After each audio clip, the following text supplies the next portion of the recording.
Thank you and welcome to the American Rescue Plan Help is Here information session.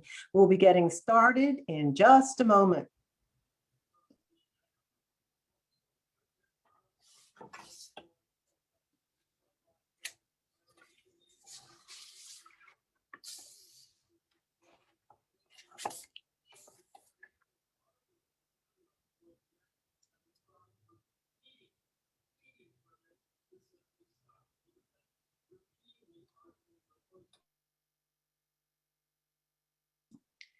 Once again, thank you for joining us. In just a moment, we'll get our evening's program started.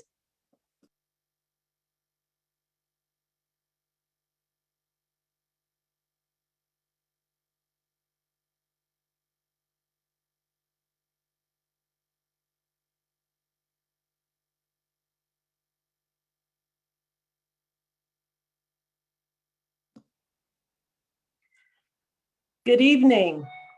Thank you so much for joining us tonight for the American Rescue Plan Help is Here information session. Tonight, we're going to take a look at the components of this new law and just share with you information about what's in it. To get started this evening, I'd like to take this opportunity to introduce you to our Chief of Staff for the Office of Congresswoman Alma Adams, Mr. John Christie. John? Thank you, Fenalfi. Good evening, everybody. Thank you so much for joining us for tonight's program. As Fenalfi mentioned, I'm John Christie, Congresswoman Adams' Chief of Staff, and we're excited today to provide information and answer your questions on a monumental piece of legislation that will provide for the health, safety, and wealth of the 830,000 residents of our 12th district. It gives me great pleasure to introduce the Congresswoman, whom will say a few words about the importance of the American Rescue Plan before we begin a PowerPoint presentation on how this law will impact you, your family, your community, and our one MEC. So without further ado, here is Congresswoman Alma S. Adams. Thank you, John. Good evening, everyone, and welcome to this evening's information session. On March 12th, President Biden signed into law a $1.9 trillion landmark relief bill that will combat the impacts of COVID-19 on our nation. The goal of the American Rescue Plan is threefold: get shots in arms, money in pockets, people back in jobs, and our children safely back in the classroom. And to do that, we must make vaccines available to everyone. This is a critical component for getting our economy moving again.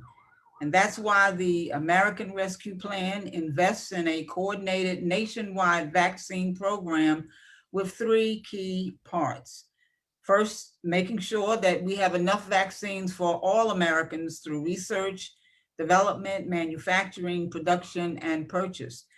Number two, getting those vaccines out to all Americans with community vaccination centers, mobile vaccination units, and more. And three, better communication, so all Americans know when, where, and how they can get the vaccine. So tonight, you will learn more about the resources that the American Rescue Plan will make available to you, to your family, and to our community.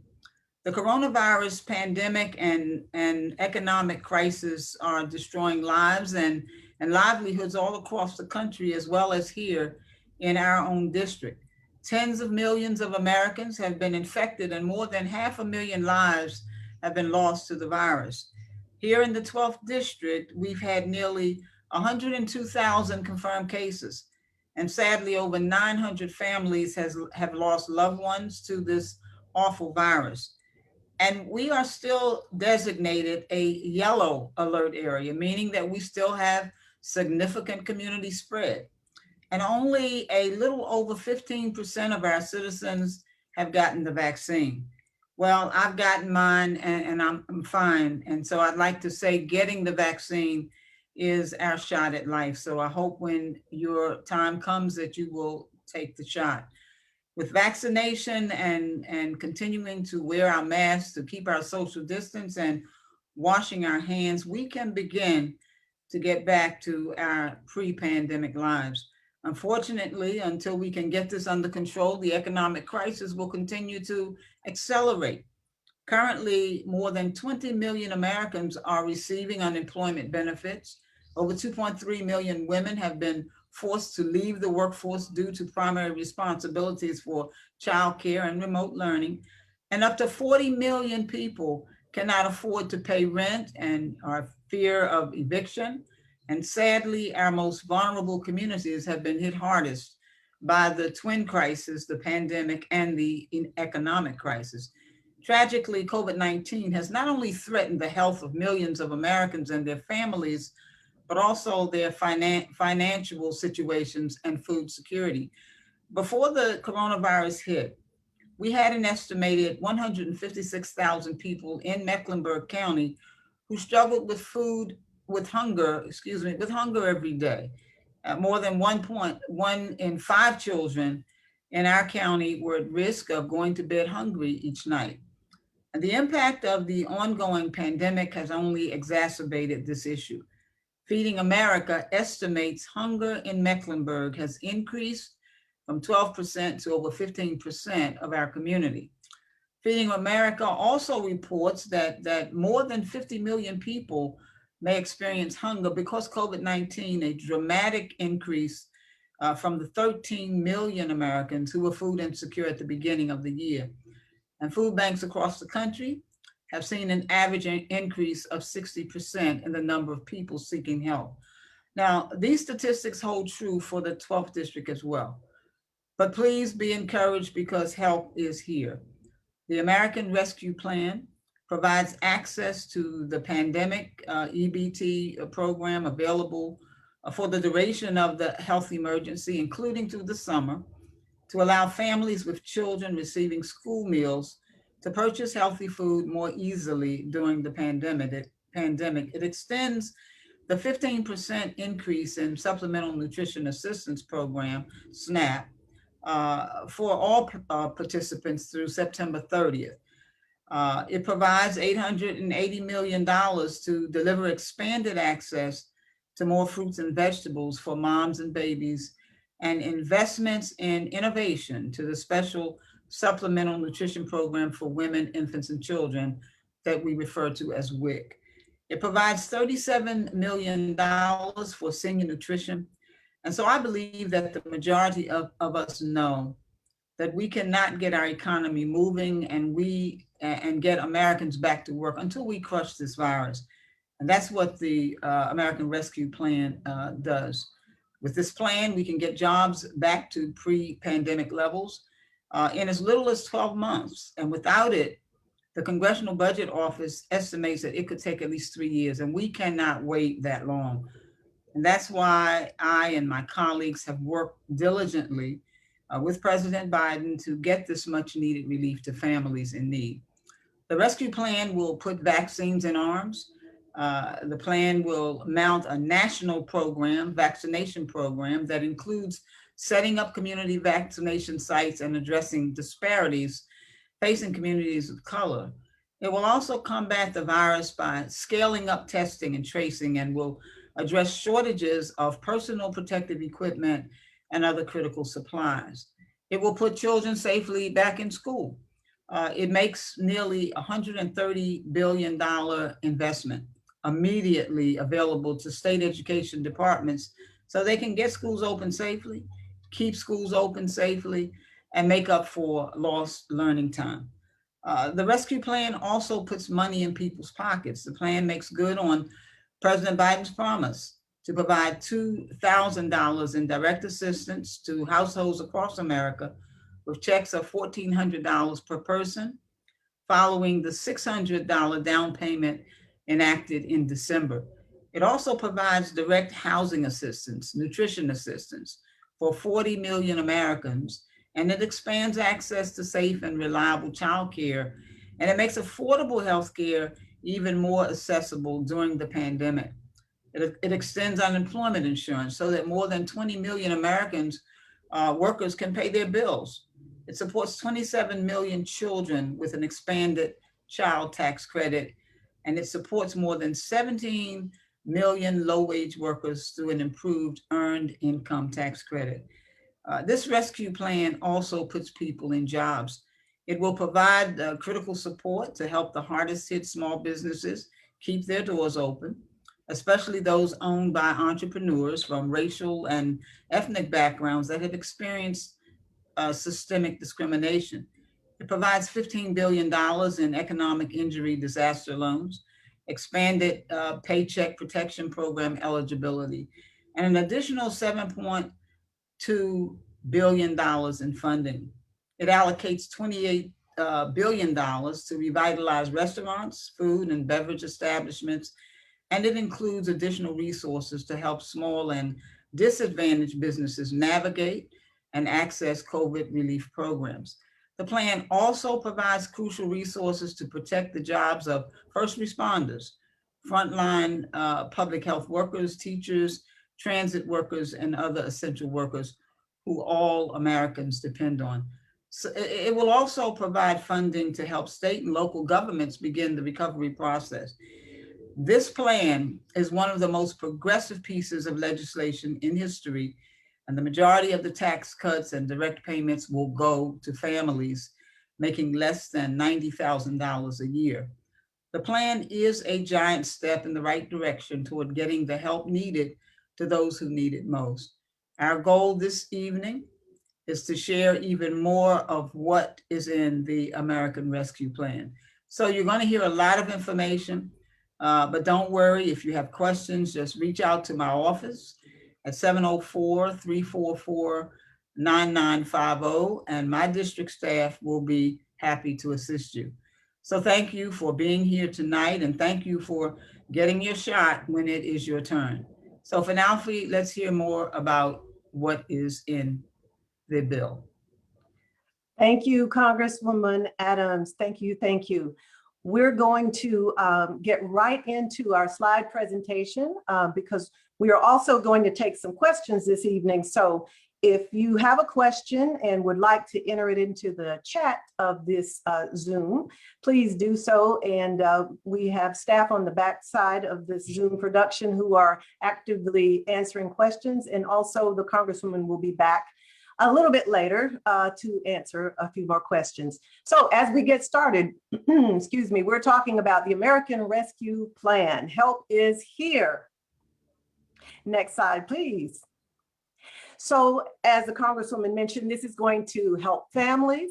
It's going to provide help for individuals and help for communities as well as municipalities. It's going to put shots in arms, money in pockets, and people back to work, as well as get the children back into school safely. So as part of this plan, there's an aggressive startup, speed up process of getting vaccinations done. There's $51 billion to expand testing, contact tracing, and mitigation and related activities. It's going to provide, or does provide, $20 billion to establish a national COVID vaccination program that will improve the administration and distribution of the vaccines. And as part of this rescue plan, we're going to make sure that all the communities that are impacted, especially those that may have been faced with an undue heavy burden of the COVID-19 virus, making sure that vaccines can get into the hardest hit areas and high-risk communities. Also, beginning April 1st, Health and Human Resources, Health Resources and Services Administration will invest $6 billion from the American Rescue Plan in community health centers. And 2 of the centers right here in the district have already received grants. The C.W. Williams Community Health Center received $4.3 million, and Charlotte Community Health Clinic Incorporated received $2.4 million. These dollars will be used to expand vaccinations, testing, treatment for vulnerable populations. It's going to deliver preventive and primary health care, as well as expand the center's operational capacity. And speaking of getting children back to school safely, as the Congresswoman mentioned, The American Rescue Plan makes $130 billion immediately available. It's going to help schools continue to open safely, keep the schools open safely, and make up for lost time that our young people have lost during this 13 months of the pandemic.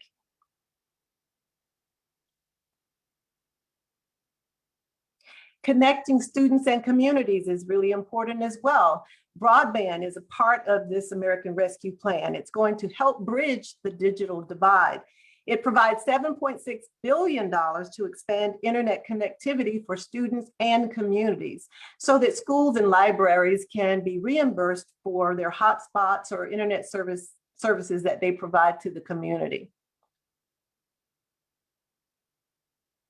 It's also going to provide support for colleges and universities that have been extremely hard hit during the pandemic. $40 billion for institutions of higher education will receive funds to help make up for those lost revenue due to the pandemic. The funds do have to dedicate themselves to emergency financial aid grants to students to help prevent hunger and homelessness and other hardships that the students might be facing. Regarding help to municipalities, the local impact is North Carolina is going to receive $5.136 billion in federal funds. Of that amount, Charlotte-Mecklenburg schools will get $347 million. Mecklenburg County will get $215 million. And the other municipalities in the 12th district include Charlotte, $149 million, Cornelius, $8.85, Davidson, $3.82, Huntersville, $17.0, Matthews, $9.70, Mint Hill, $8.08, and Pineville, $2.64 million to help them as well recover. And the American Rescue Plan invests in our future. It's actually going to cut child poverty in half, and it will lift nearly 12 million people out of poverty. And the funding in this legislation will generate $1.25 for every single dollar that's been spent.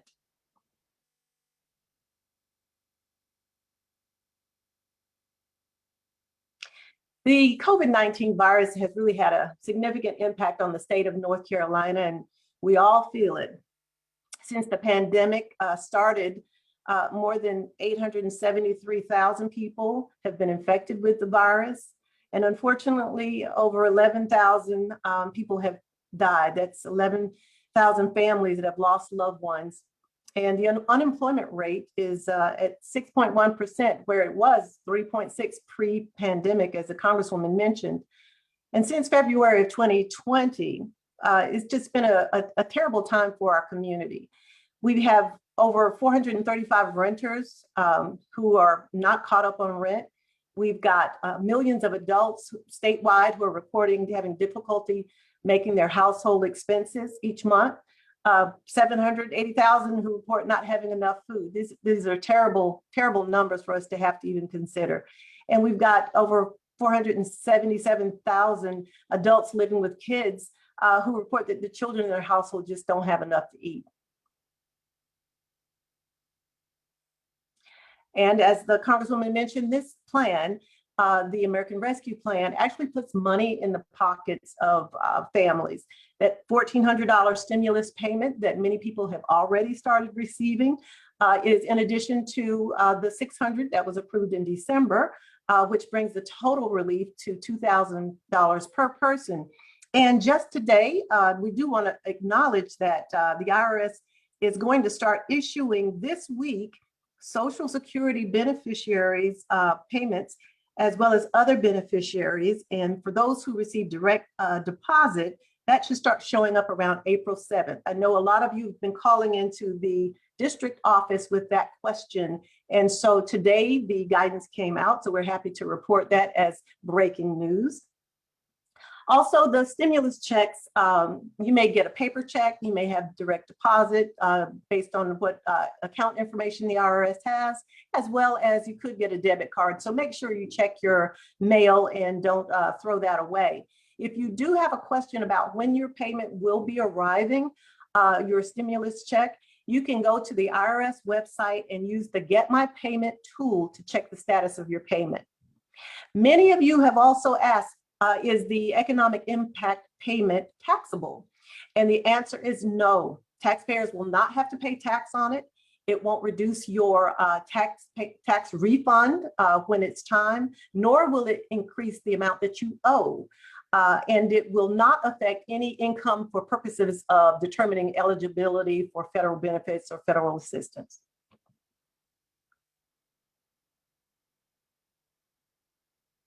Also, the American Rescue Plan includes $26 billion in rental assistance, $21.2 billion for emergency rental and utility assistance that will go to states and territories, counties, and cities to help renters and rental property owners. $5 billion is in the plan for emergency vouchers for those transitioning or those experiencing homelessness or survivors of domestic violence or victims of human trafficking. There's $100 million in the plan for rural housing, $750 million for Native American housing, $100 million for housing counseling, and also $20 million for fair housing. So there are lots of resources available there that will trickle down to our local city and county through the state. And happy to report there is a moratorium against evictions.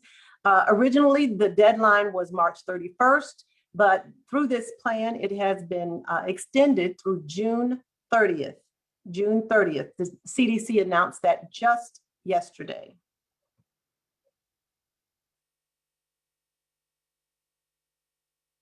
Also, the American Rescue Plan provides $10 billion for the Homeowner Assistance Fund. And these funds are allocated to the states, territories, and tribes to address the ongoing needs of homeowners, especially as a result of COVID. And it provides direct assistance also for mortgage payments, including property taxes, property insurance, utilities, and other household-related expenses that are all due to COVID-19. And for our neighbors that are experiencing homelessness, the plan provides $4.75 billion for our state and local governments through the Home Investment Partnership Program. It finances supportive services, affordable housing, the acquisition of non-congregate shelter spaces. So we're looking out for our citizens that are in transition and facing homelessness.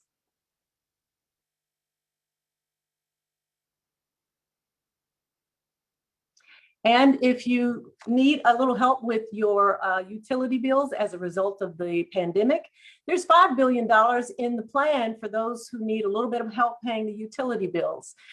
There's $4.5 billion through Health and Human Services for home energy assistance as part of the LEAP program. And there is $500 million in additional funds for low-income household drinking water and wastewater emergency assistance. And that brings the total of water and sewer bill coverage assistance to $1.1 billion to help our citizens. The plan is significant, it's comprehensive, and it's expansive. And it's going to lift a projected number of over 16 million people out of poverty. That's tremendous. Locally, we have over 440,000 people who are unemployed, and the American Rescue Plan has a component in there, excuse me, the additional $300 per week for unemployment benefits. That has been extended through September 6th of 2021. Again, extended through September 6th of 2021. And small businesses have not been forgotten. There is $50 billion for new and existing small businesses to receive relief. $7.25 billion for the Paycheck Protection Plan, while expanding eligibility to more organizations. There's support in there for independent restaurants, for shuttered venues, lots of help for some of the areas that may not have really seen the recovery that we anticipate and that we want for everyone to experience.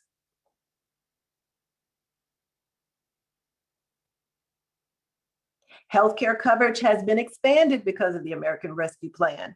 The enrollment period was opened, and originally the date was May 15th that you had until you could make a selection. But that has been extended to August 15th of 2021. That gives you an additional 3 months to apply at healthcare.gov.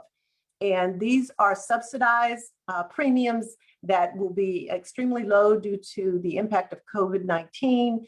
And in some cases, the premium may be eliminated altogether. So please visit healthcare.gov to see how much you qualify for if you need healthcare coverage. And regarding committee work, the Congresswoman is vice chairwoman of the Committee on Agriculture. And that particular committee helps families put food on the table. It enhances SNAP benefits and provides funds to alleviate backlogs and to respond to the pandemic and its impact on our food chain system. And so the work the Congresswoman has done in the area of hunger is significant.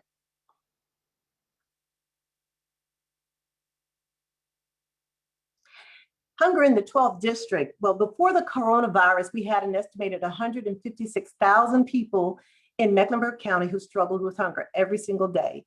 And the Congresswoman mentioned that 1 in 5 children in Mecklenburg County were at risk of going to bed hungry every night. The impact is an ongoing situation, and this pandemic has only made it worse.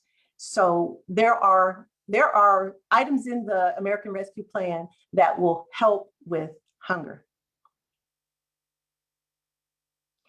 The PEBT program, which provides funds to feed kids who are on free and reduced lunch, is extended through the end of the pandemic.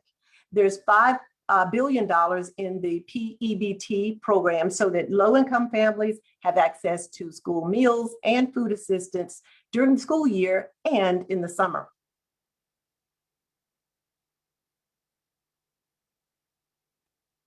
And the Congresswoman has worked really hard with the Agricultural Committee to increase SNAP benefits by 15%, or about $230 per month through the end of September. And also WIC benefits have been extended with an additional $880 million. So families that are food insecure, we've got $37 million to cover food shortfalls, improve the health and nutrition of low-income seniors, with Americans over 60 years old, all through nutritious food and access to these resources. And we haven't forgotten about childcare and early learning situations for families. The American Rescue Plan is going to rescue the childcare system from the brink of collapse. It provides $39 billion through the Childcare and Development Block Grant for childcare providers as the country reopens, and provides financial relief for families struggling to cover tuition for childcare services.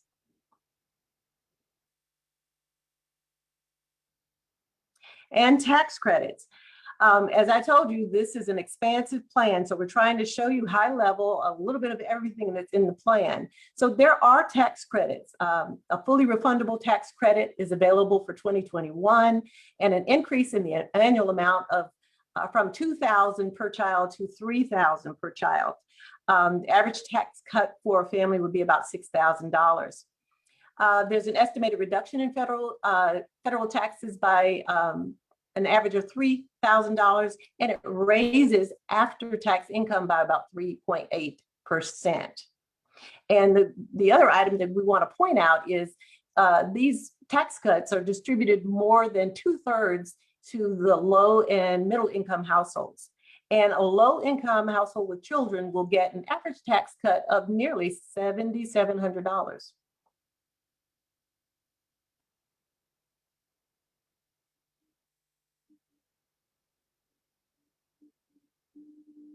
And included in the American Rescue Plan is support for farmers of color that have really been hit hard during the pandemic. There is $4 billion toward debt relief for socially disadvantaged farmers to help take care of some of the debt that has prevented these farms from truly making a living and really being an advantage and an opportunity in their communities, giving them a chance to grow and explore added value. There's $1.01 billion of funding in there to USDA to create a racial equity commission and address longstanding discrimination against across USDA. And that was I want to say the American Rescue Plan in a minute. It took a little bit more than a minute, but we have arrived at a point where we get to ask some of your questions that you've been placing in the chat. And Congresswoman will be back to answer. Let me take a look and see what's over in the chat area. All right, so first question, I believe, let's see. The first question is, how can Congress permanently expand the child tax credit to create guaranteed basic family income? Thank you very much for your question, and thank you for the thorough presentation.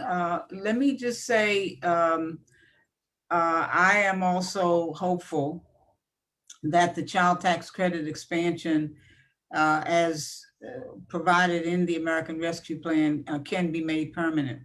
What we tried to do with this plan was to address things in a way that we could give people some immediate relief. By temporarily expanding this credit, I do think that there's good momentum now to build off of that work and to work towards making an increase permanent. I will also add that there is support in the Congress, and we're talking about it. And I think as we continue to move forward and as we continue to hear from you, the public, I think there's a good chance to make this temporary situation permanent. But I do believe that we need it. We don't know where the end of the pandemic is. We've had some serious issues around making sure that families could take care of their children. And so I think there is an opportunity down the road to make it permanent, and we're going to continue to talk about that and work on that. But thank you for that question.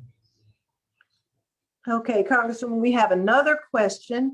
SNAP has never been more important to people experiencing food insecurity. It would be great to be brought up to date on SNAP benefits and how long they will be in effect under the American Rescue Plan. And then they add, God bless Congresswoman Adams.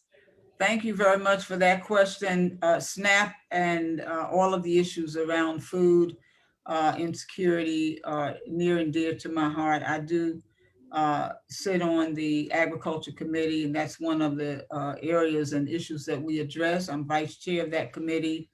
And we do have a subcommittee on nutrition, so I sit there as well.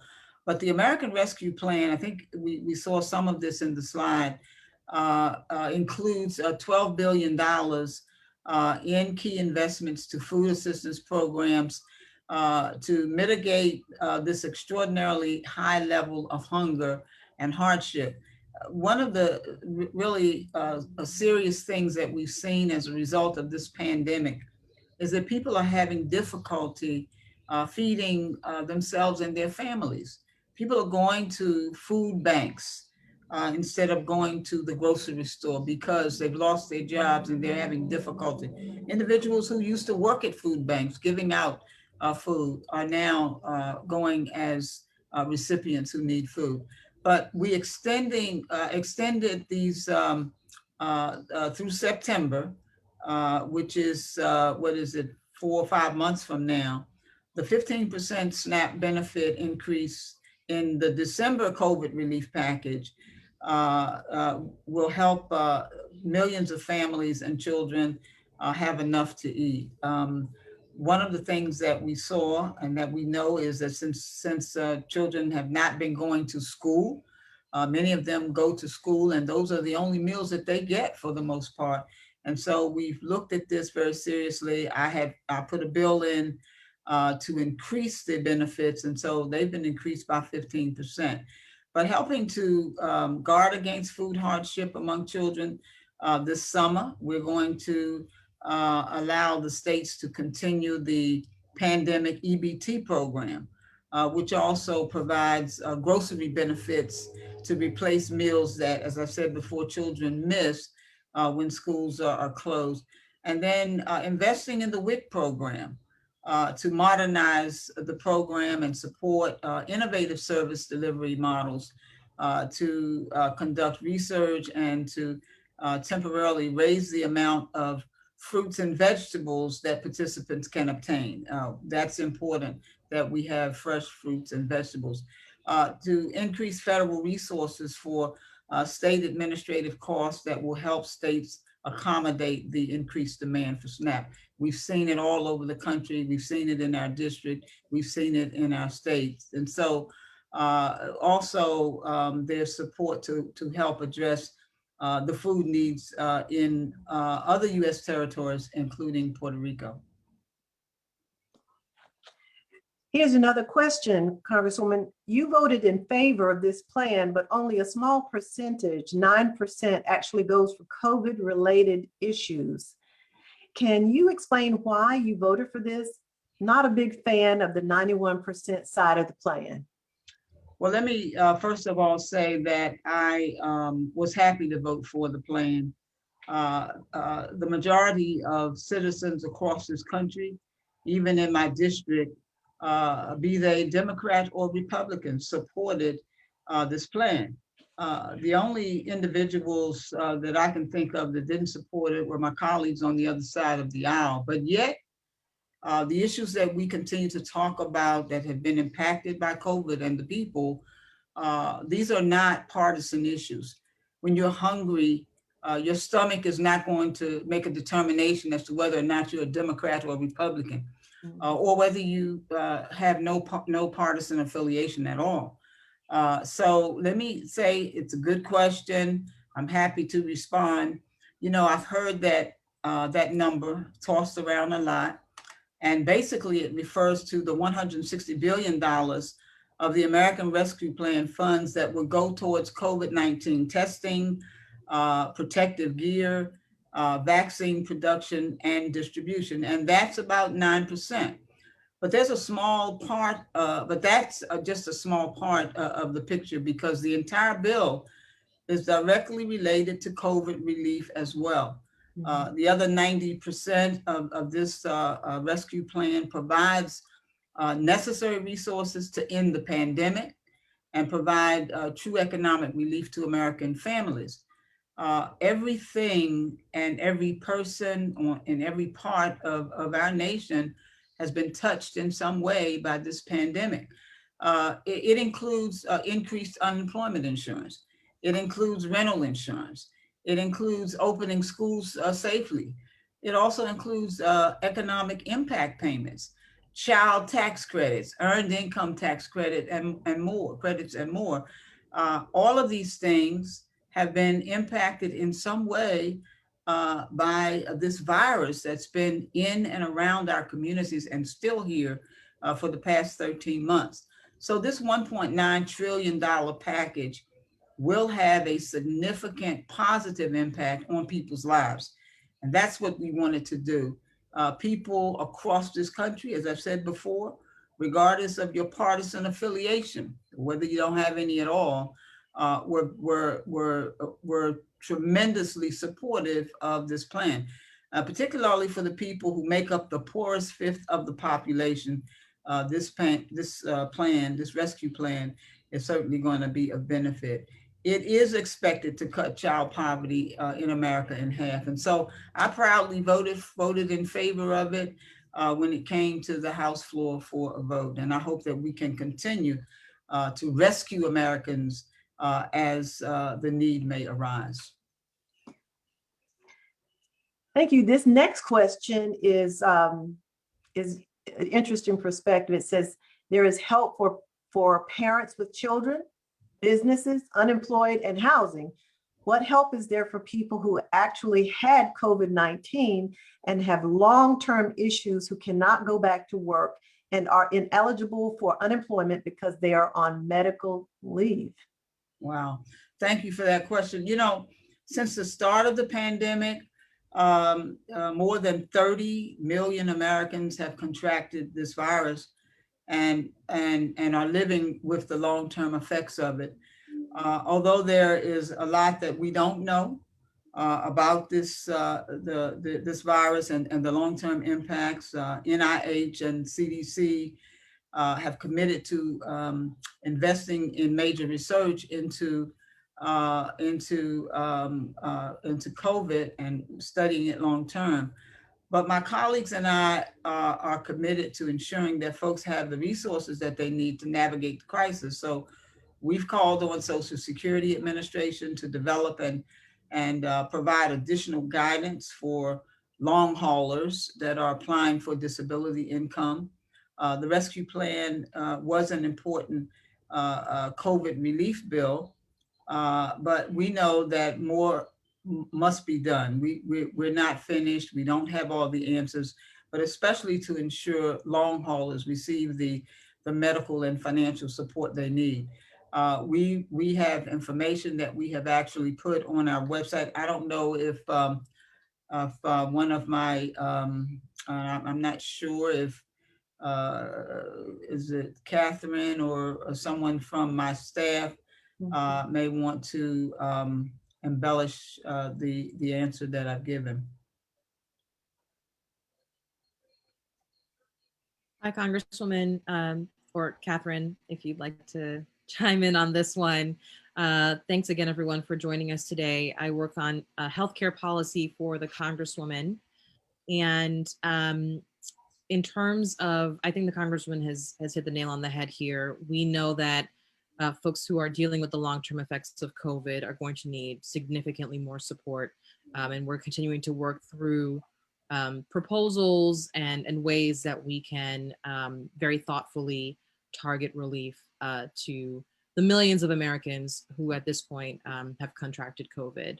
So this is certainly an issue that's on the members of Congress's radar, including Rep. Adams's radar, and we'll continue to look for ways to be supportive. Okay. Thank you, Cashel. You know, we're going to make sure that whatever information we get, we will certainly blast that out through our website, through emails and those kinds of things, so that you will be able to stay informed as changes are made and so forth. So, Penelope? Yeah, the next part of this question may actually have been answered in this one, but it says, for people that were sick with COVID-19 that spent a lot of money on medication and natural remedies and vitamins, even having to use delivery services for groceries, is there a plan to get them some help or get more help? Let me just say, we've got to do a lot more work. And the rescue plan, the ACA marketplace will now offer plans for greater subsidies and to lower premiums depending on the income. We will have information on the website. The Congress has addressed the issue in some of the earlier COVID relief packages that we've had to reduce the cost of medications. In terms of reimbursements in that way, we're going to have to explore that.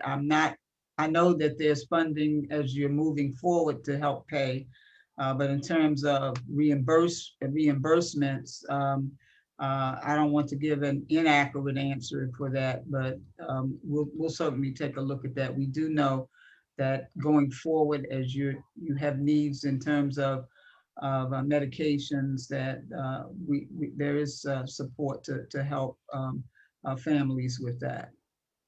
Okay, and we'll shift gears just a little bit. This question is, we're eager to get live music started again and feel like now's the right time to plan for it. The questioner says, we are a 501c3 nonprofit staffed by volunteers and are in a position to administer events, book bands, and most importantly, get our artists paid. Have you given any thought to the music industry? Well, let me just tell you, I love music and I'm always giving thought to it. I also think that we have an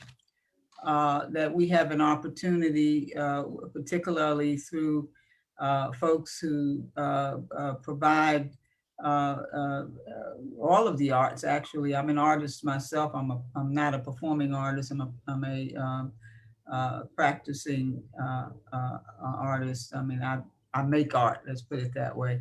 But I certainly love music. They are critical. Our music venues are critical to our communities downtown and across the country because they often serve as a central meeting place for friends. Hopefully, if we can keep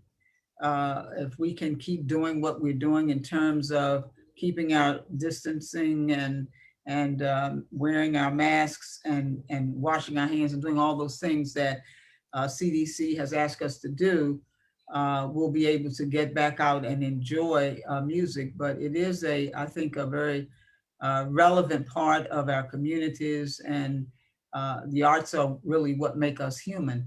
But due to the public health measures that have been put into place to protect people, to minimize this spread, and I understand that there are variants out here now with music, within our music community, we have closures and capacity restrictions and so forth. Those businesses have been probably some of the first to close and among the last to open, and that's really unfortunate. But I think we have to make sure that these businesses receive the necessary funding to stay afloat. I've been a big supporter of the gig economy. I'm glad to announce that the rescue plan includes an additional $1.5 billion to the $15 billion that has been set aside for the shuttered venue operator grants that have been distributed by the Small Business Administration. I'm very supportive of that. And also, I think the American Rescue Plan will also provide for venues to operate through the Paycheck Protection Plan. So there'll be some funding to assist in that process. Yay, that's great. Next question is, I'm a permanent and totally disabled veteran, and I am a one-income family with the loss of my wife. Is there any financial help for me? Yeah, well, first of all, I want to thank you for your service. Thank you for keeping us safe in this country, and certainly we are compassionate enough, as you have lost your wife, that you are now a one-income family. The rescue plan has debt forgiveness for veterans who have paid the costs and will help pay the cost of certain prescriptions during COVID-19. So if you had to pay, then there is some debt forgiveness there for you, depending on your financial situation. The rescue plan will allow certain veterans to qualify as well for SNAP, for TANF, and there are other assistance programs that will be made available to you and are made available to you right now. So in addition to the debt forgiveness, I think you might want to look into some of those other assistance programs. And if you need additional assistance in terms of locating those programs, if you'll just reach out to my office, and we'll be happy to help you. Absolutely. Want to thank everybody who's chatting and getting the questions in here. Really appreciate that. Next question, is the American Rescue Plan going to provide affordable housing for the low-income families and homeless families? I'm going to, let me say just a yes in terms of housing is a big issue. Housing is one of my 4 H's, for those of you who may not know that. It's also a big issue here in Mecklenburg County. I'm going to ask Michelle, who staffs me on the Financial Services Committee, and that's one of the areas that we look at. And I'm going to let Michelle, if you can jump in here, I appreciate it. Mm-hmm. Sure, That Congresswoman. was the last person who spoke, Chriselle. She didn't introduce herself. I did not. Hi, everyone. Good to see you again. Yes, there actually are a number of great provisions that we were able to provide in terms of funding affordable housing and homelessness related programs. I want to just pull up the numbers here. So I have, I give you all the best answers possible. And we really appreciate your work. Absolutely. And so the first thing is that we were able to provide $21.5 billion in emergency rental assistance. That's funding that's going to be flowing directly to tenants and landlords to ensure folks are staying in their homes and staying safe. That funding can also be used not only to provide rental payments for the future, but also paying back rent. We know that millions of Americans are on average 4 months behind on rent. And so that funding is going to be critical to keeping folks in their homes and keeping them safe during the pandemic. In addition, that funding is going to be a supplement to the $25 billion of emergency rental assistance that was provided in December.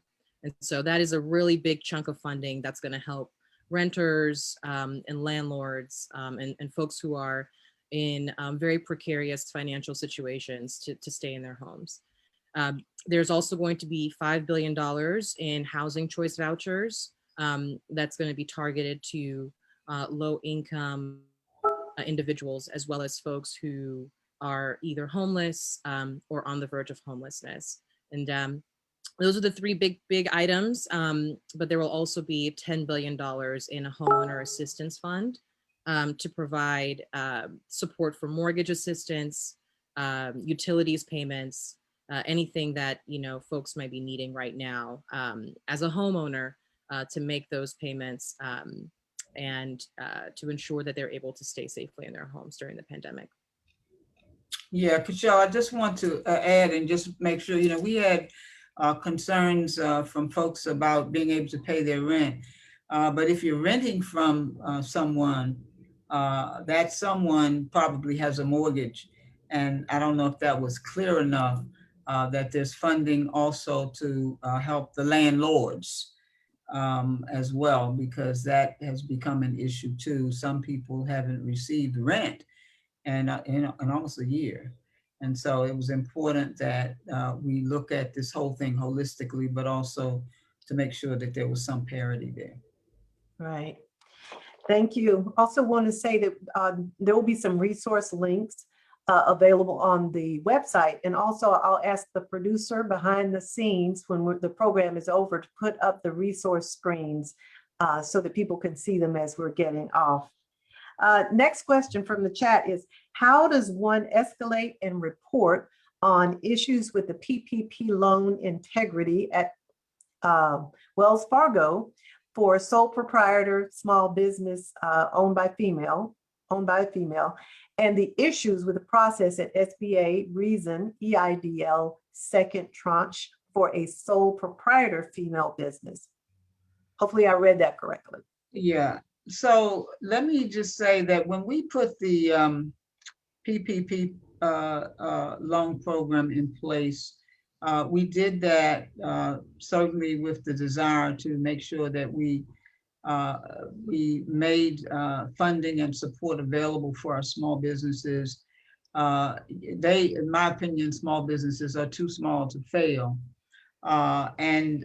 When we first did that, things just didn't come out the way the committee and those of us who had worked on this issue had envisioned. A lot of the little folks who needed that support were sort of pushed aside by the big folks. And so we went back and rewrote some areas just to make sure that the people who truly needed the support would get it. Now, I would, and I understand there may be some ongoing issues, and I would suggest that you would reach out to my constituent casework office directly so we can help you to submit this report to the SBA on your behalf. My district office number for those who may need it is area code 704-344-9950. But I want to assure you that as we went back and made changes, that we are, and I say we meaning the committee and also all of the leadership who worked on this, are definitely concerned that the support would go to those who need it, and that they don't get run over by some of the big folks in the business. And certainly we want to honor all of our small businesses. They really, that's the engine that runs our economy, our country, our communities, and small businesses, which includes many of our female run and owned businesses. So thank you for that question, and we'll look forward to receiving your home. All right, next question. I'm very concerned about getting children caught up to grade level since being out all year due to the pandemic. I'd like summer school option for them and tutoring. I'm wanting to know tax incentives and any other helpful detailed information. Well, let me thank you for that question. As you know, I am a longtime educator. I am a mother and grandmother. And so I'm very concerned about children getting the very best education they can. That is, to me, a right and an opportunity that all of our children should have. I do share the concern that you have about getting our children caught up and back in school. And I want to say that this is why Congress provided a historic $130 billion in this package for K-12 school districts to address the lost learning time and the other needs of students as a result of the pandemic. I hear about students every day. I talk about young people. My daughter's a principal, and I understand many of the issues that we have, not only in Mecklenburg County, but across the country. School districts like ours will be able to use this money that's in this bill for summer school, for extended school days, for additional academic, social, and emotional support, any of the basically support needs that they have to not only get the children, get their school buildings and rooms and classrooms ready, but to make sure that we're able to accommodate our young people in a safe way. I think summer school is a pretty good option. And as a matter of fact, I sort of believe that the kids are ready to even go to summer school because they're missing the opportunity for the socialization and you know, we think about school as an academic ground where students learn, and they do, but there's also there's also other learning and interactions that take place that many of our kids are missing, and they're losing out because many of them don't have broadband and all those other kinds of things. So this bill and the funding that we put there will allow some of these things to occur so that we can get our kids caught up, including tutoring if that's what's needed. Right. So we're getting close to the top of the hour. We still have a few more questions.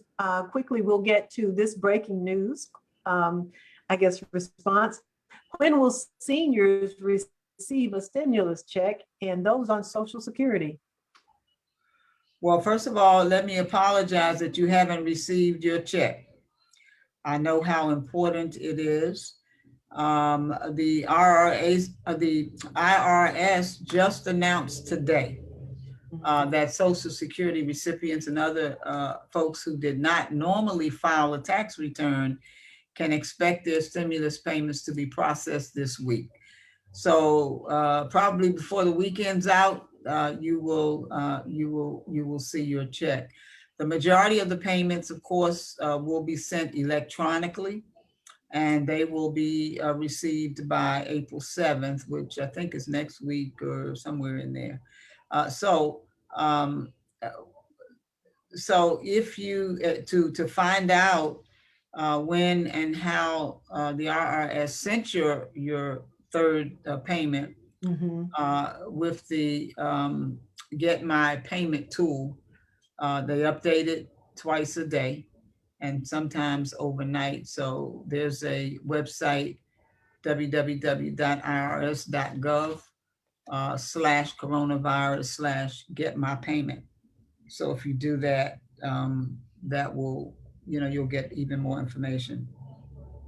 Okay, let's see. Congresswoman, we have a few more. How many questions do you think we have time for? Well, I can turn some over to the staff, but I'll take. So let's maybe do 2 more questions, and Okay. really appreciate your time tonight. Next one, can you please explain how the ongoing child tax credit works? Who is eligible and how it's applied? Wow. First of all, we've been, there are many things, including the child tax credit, earned income tax credit, that I think serve to really benefit some of our lowest income people, but also people with children. The credit amount has been increased. That's the first thing. The rescue plan increased the child tax credit from $2,000 to $3,600 for children under age 6, and $3,000 for other children under age 18. So the scope of this credit has been expanded. Children 17 years old and younger, as opposed to 16 years old and younger, will now be covered by the child tax credit. The credit amounts will be made through advance payments through 2021. So individuals who are eligible for a 2021 child tax credit will receive advance payments of the individual's credit, which the IRS and the Bureau of Fiscal Service will make through periodic payments from July 1 to December 31 of this year. So the change will allow those families that are struggling to receive financial assistance now, rather than waiting until they file their 2022 taxes so they can get their child tax benefit. It is now fully refundable. By making the tax credit refundable, low-income households will be entitled to receive the full credit benefit as significantly expanded and increased by this rescue plan. And then let me just say that it is also, as I mentioned in my opening comments, extended to Puerto Rico and the U.S. territories. For the first time, low-income families residing in Puerto Rico and the U.S. territories will receive this vital financial assistance. And we believe that this particular tax credit for children will really make a significant difference for families.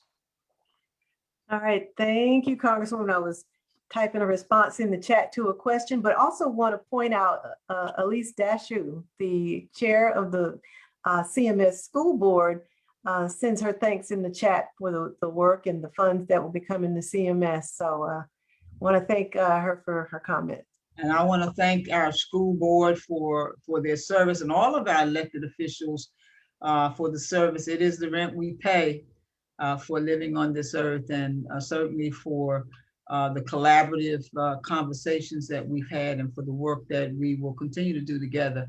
I really thank you for your support. Well, I tell you, I was going to get one more question in, but as you mentioned, we'll have these we'll place these on the website in the next few days. And I just want to thank you, Congresswoman, for taking time to answer all these questions. Thank everyone for attending this evening. Again, our number in the district office is 704-344-9950. You can visit adams.house.gov to click under resources and then coronavirus. in order to see a number of resources that you can use to get information on how to access some of these funds. So again, thank you all for joining us. Thank you all for being a part of this evening with us. And let's stay in it together, wear our masks, wash our hands, and socially distance. Get our shot when it's our time. Good night. Thanks very much, Renata. Thanks, everybody. Have a good evening.